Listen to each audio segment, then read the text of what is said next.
Hello students, welcome to my YouTube channel Sahaj classes. तो जैसे हम एसटेट के लिए पीजीटी केमिस्ट्री के पीवाईक्यू देख रहे हैं, तो हमारा जो ईयर चल रहा है वो 2022। इससे पहले 2023 के सारे क्वेश्चन हम 1 to 60 लेके सारे डिस्कस कर चुके हैं। यहाँ पे हमारे 1 to 40 क्वेश्चन है वो हो चुके हैं। यहाँ पे हम डिस्कस करेंगे 41 to 50 क्वेश्चन तक। तो यहाँ पे देखो क्या पूछा गया है 41 क्वेश्चन में।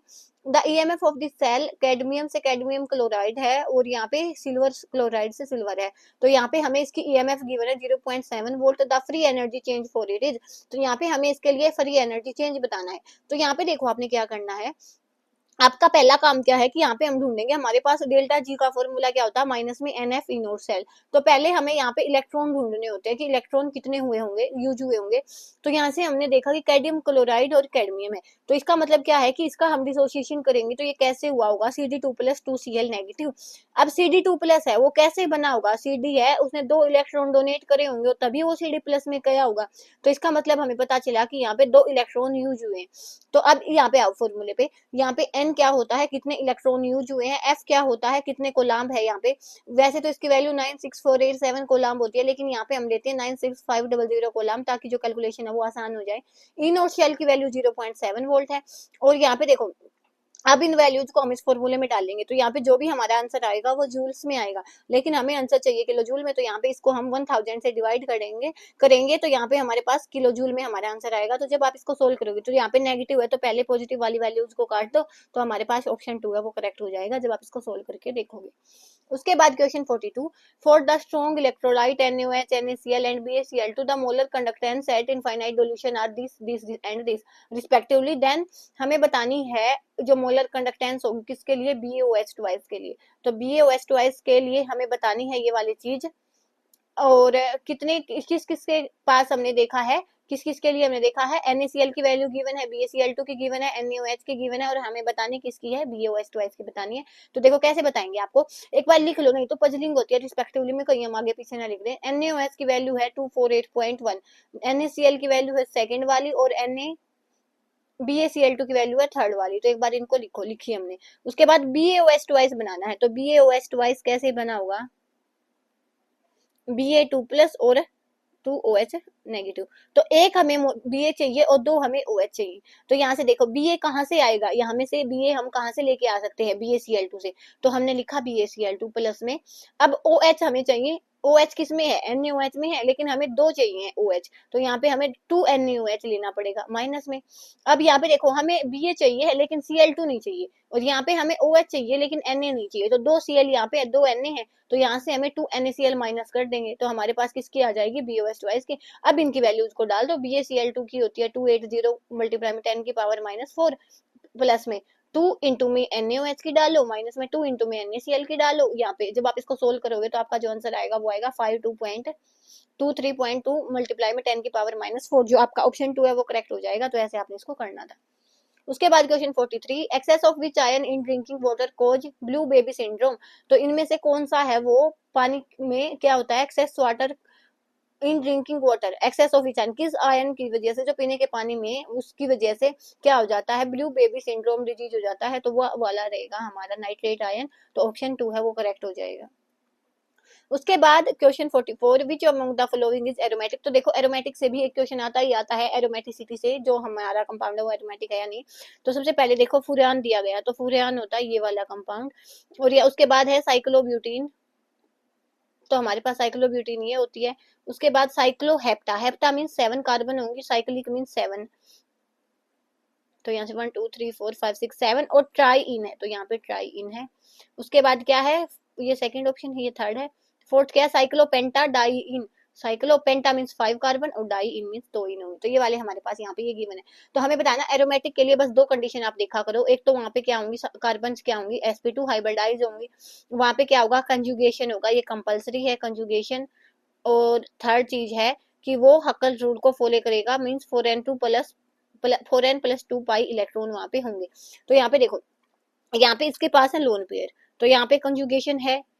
उसके बाद यहाँ पे 2 2 4 और 6, तो मीन्स 2 4 2 6 तो यहाँ से 2 इलेक्ट्रॉन, यहाँ से 2, यहाँ से 2, यहाँ से, तो यहाँ पे 6 है। तो ये तो 4n+2 को भी फॉलो करता है। 4 यहाँ पे n की वैल्यू अगर यहाँ पे हम 1 रखें तो 6 पाई हो जाएंगी।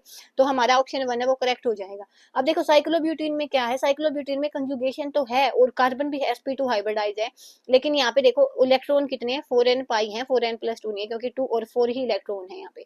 उसके बाद यहाँ पे देखो ये वाली जो कार्बन है वो sp3 हाइब्रिडाइज होना है, यहाँ पे कंप्लीट कंजुगेशन, यहाँ पे भी sp3 हाइब्रिडाइज है ना, कंप्लीट कंजुगेशन है। तो हमारा ऑप्शन 1 है वो करेक्ट हो जाएगा क्वेश्चन 44 का।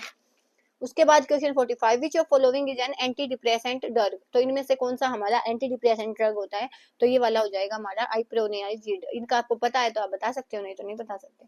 उसके बाद question 46, on increasing the pH the phenol shows which of following shift in UV spectra, अगर हमने पीएच की वैल्यू बढ़ाई है तो जो फिनोल है इनमें से कौन सा स्पेक्ट्रा दिखाएगा। तो यहाँ पे देखो हम पीएच की वैल्यू बढ़ा, फिनोल देखो पहले क्या होता है, फिनोल होता है ये OH, तो हमने पीएच बढ़ाया तो ये H+ को यहाँ से डोनेट करेगा और यहाँ पे बन जाएगा O-।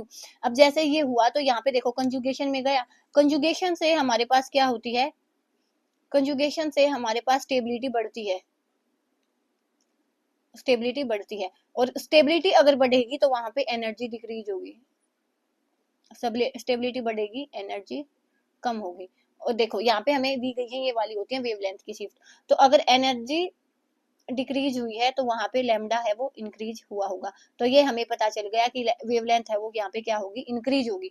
तो यहाँ पे देखो दो ही शिफ्ट होती हैं कि बाथोक्रोमिक, बाथोक्रोमिक को हम बोलते हैं रेड शिफ्ट और हिप्सो को बोलते हैं ब्लू। तो देखो दो ऑप्शन तो आप ऐसे नेग्लेक्ट कर पाओगे, कैसे कि बाथो को रेड बोलते तो ए के साथ डी आएगा और बी के साथ सी आएगा, बी के साथ सी आएगा, ए के साथ डी आएगा, या तो ये आएगा या तो ये आएगा, तो ये वाले तो आ ही नहीं सकते, कॉम्बिनेशन ही नहीं बनेगा ये तो। ये भी देख लिया हमने। उसके बाद देखो यहाँ पे क्या हुआ, वेवलेंथ इंक्रीज हुई है, वेवलेंथ इंक्रीज हुई है तो मीन्स कौन सी शिफ्ट होती है, रेड शिफ्ट होती है, बाथोक्रोमिक शिफ्ट होती है।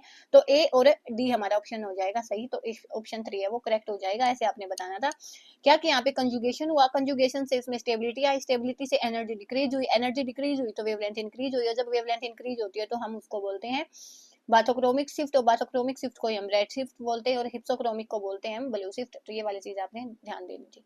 उसके बाद question 47, which of following is not regarded as transition element, इनमें से कौन सा है वो ट्रांजिशन एलिमेंट नहीं होता। तो यहाँ पे जिंक नहीं होता, क्योंकि जिंक का कॉन्फ़िगरेशन क्या होता है, जिंक का यहाँ पे होता है आर्गन 4s2 3d10। तो यहाँ पे ट्रांजिशन एलिमेंट हम किसको बोलते हैं, जहाँ पे डी जो हमारी सब शेल है वहाँ पे अनपेयर्ड इलेक्ट्रॉन हो, लेकिन यहाँ पे तो कोई भी अनपेयर्ड इलेक्ट्रॉन नहीं है। तो ये वाला हमारा जिंक ऑप्शन 3 है वो करेक्ट हो जाएगा, इसको हम ट्रांजिशन एलिमेंट नहीं मानते। उसके बाद question 48, which of following is Swarts reaction, तो स्वार्ट्स बतानी है। यहाँ पे हमारे पास यहाँ पे आयोडीन का यूज हुआ तो ये होती है हमारी फिंकलस्टीन रिएक्शन, यहाँ पे सीधा ही ब्रोमीन का एडिशन हुआ है। उसके बाद ये वाली है डाल्टन्स रिएक्शन, और यहाँ पे देखो कैसे याद रखोगे आप इसको, स्वार्ट्स, स्वार्ट्स ऐसे याद आएगा, इसको स्पोर्ट्स से वो करो, स्पोर्ट्स मतलब खेलना, खेलना कैसे, फुटबॉल से, एफ से क्या बनेगा फुटबॉल और एफ से क्या बनेगा फ्लोटिंग। चीजों को ऐसे याद करोगे ना तो आपको याद हो जाएगा कैसे। स्वार्ट्स है, स्वार्ट्स को किससे संबंधित, स्वार्ट्स से क्या चीज समझ आती है, स्पोर्ट्स, स्पोर्ट्स में हम खेलेंगे तो कैसे याद रखोगे कि स्पोर्ट्स में किसको याद रखोगे, फुटबॉल को, एफ से फुटबॉल, एफ से फ्लोरिन, तो फ्लोरिन होगा तभी हमारे पास क्या होगी, फिंकलस्टीन रिएक्शन होगी। तो क्वेश्चन 48 का ऑप्शन 3 है वो करेक्ट हो जाएगा। उसके बाद question 49, the type of crystal system when axial distances are this and axial angles are this and beta not equal to 90। तो हमें बताइए क्रिस्टल सिस्टम, ये आपका सॉलिड स्टेट का क्वेश्चन है। तो यहाँ पे आप देखो क्लास 11-12 से क्वेश्चन आते, 11-12 से आते हैं, मैक्सिमम बीएससी एमएससी के तो बहुत ही कम क्वेश्चंस आते हैं। तो यहाँ पे जो ये वाली तो चीजें, इसकी एक टेबल है पूरी कंप्लीट सॉलिड स्टेट में, तो वहां से आप देखना, तो हमारा मोनोक्लिनिक के लिए होती है, तो ऑप्शन 4 है वो करेक्ट हो जाएगा। उसके बाद क्वेश्चन 50 जो कि आज की वीडियो का last question, the product of following reaction, तो इसका हमें प्रोडक्ट बताना है, ठीक है। तो यहाँ पे क्या होता है, Cl2 दिया गया है और रेड फॉस्फोर दिया गया है, तो यहाँ पे हमारे पास होती है HVZ रिएक्शन। होता क्या है कि जो भी हमारा ये कार्बोक्सिलिक ग्रुप है उसकी अल्फा पोजीशन पे क्लोरीन जाके अटैच हो जाता है, जो भी हमारा कार्बोक्सिलिक एसिड है उसकी अल्फा पोजीशन पे क्लोरीन जाके लग जाता है। उसके बाद हम इसकी नेमिंग करेंगे, तो 1 2 3 4, तो 2 पे क्या है क्लोरो, 4 के लिए क्या आएगा, 4 कार्बन है तो ब्यूट, यहाँ पे एसिडिक ग्रुप है तो ओइक, तो यहाँ पे क्या आ जाएगा 2 पे chloro butanoic acid, 2 chloro butanoic acid. Question 50 का ऑप्शन 1 है वो करेक्ट हो जाएगा। तो ऐसे आप हमारे ये 10 क्वेश्चन है वो कर सकते हो। आज के लिए बस इतना ही, नेक्स्ट वीडियो में हम मिलेंगे, इसका नेक्स्ट पार्ट जो है वो लास्ट पार्ट बचेगा। इसी के साथ हमारा 23-22 वाला 2 पेपर है वो कम्प्लीट